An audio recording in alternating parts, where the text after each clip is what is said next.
The theater was quiet in a careful, waiting way, like a room holding its breath. The lights above the stage were soft and warm, not too bright, as if they understood the need for gentleness. The audience settled into their seats, coats folded over laps, phones silenced, minds slowly turning away from the noise of the outside world. On the judges' table, water glasses caught the glow of the stage lights. Simon Cowell sat with his hands folded, his face calm, almost guarded, the way it often was when he was preparing to listen. He had heard thousands of voices. He had learned how to protect his heart. Or at least he believed he had. From the side of the stage, a young Filipino boy waited. He was small for his age, with shoulders that carried more weight than they should have. His clothes were clean but worn, chosen carefully as if they mattered a great deal. They did. This moment mattered more than anything he had ever known. He stood very still, listening to the distant hum of the audience, feeling the wooden floor beneath his shoes. He thought of home, of narrow streets and thin walls, of evenings lit by a single bulb and mornings filled with hope and worry in equal measure. He thought of his mother's smile when she told him he could do this. He thought of the song he was about to sing. When his name was called, he stepped onto the stage. The lights felt warmer now, closer, wrapping around him like a blanket that was both comforting and heavy. He walked slowly to the center, every step careful, every breath measured. He did not rush. He knew this stage deserved respect. He looked out at the audience, at the judges, and his eyes paused for a moment on Simon Cowell. There was something steady there, something that made the boy feel seen and unseen at the same time. He introduced himself in a soft voice. His accent was gentle, shaped by a life far from this place. He spoke simply, honestly, explaining where he came from and why he was here. He did not use big words. He did not try to impress. He just told the truth.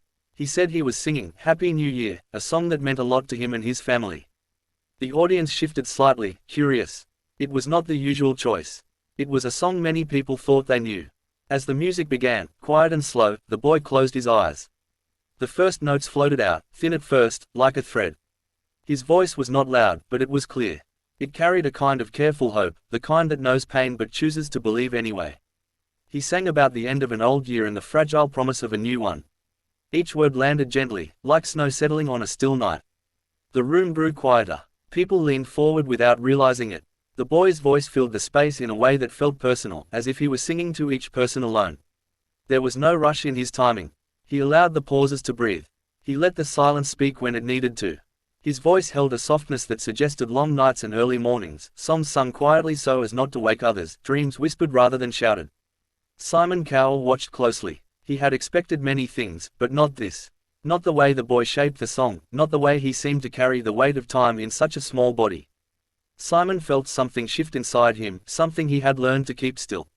He thought of years gone by, of moments he could not get back, of hopes that had faded and returned in different forms. He swallowed and kept listening. The boy reached the chorus, and his voice lifted slightly, not in volume but in feeling.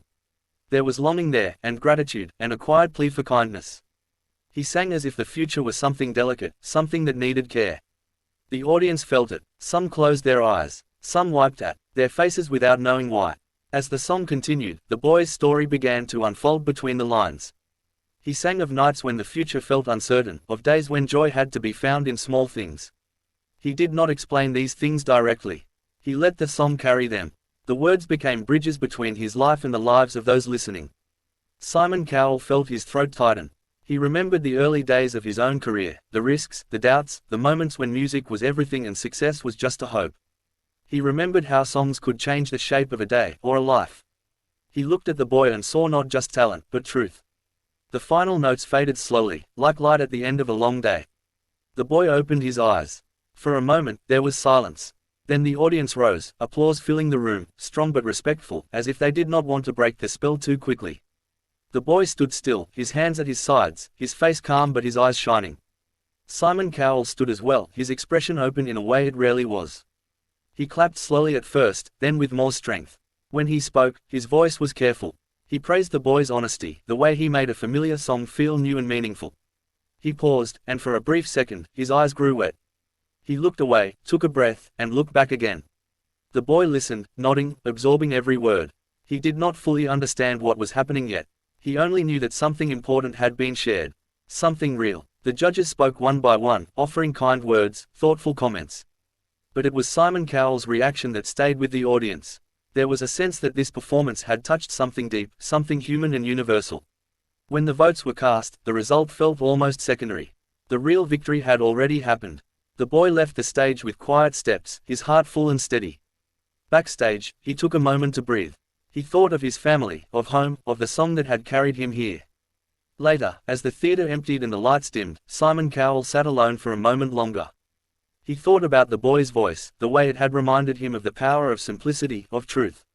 He wiped his eyes and smiled, a small, genuine smile. The new year would come, as it always did, with its mix of hope and uncertainty. But for one quiet evening, a song had brought people together, had softened hearts, had made room for feeling. And that, Simon thought, was enough. The boy returned home with memories he would carry forever. He would sing again, of course. But he would always remember this moment, this night when a song about new beginnings became one itself.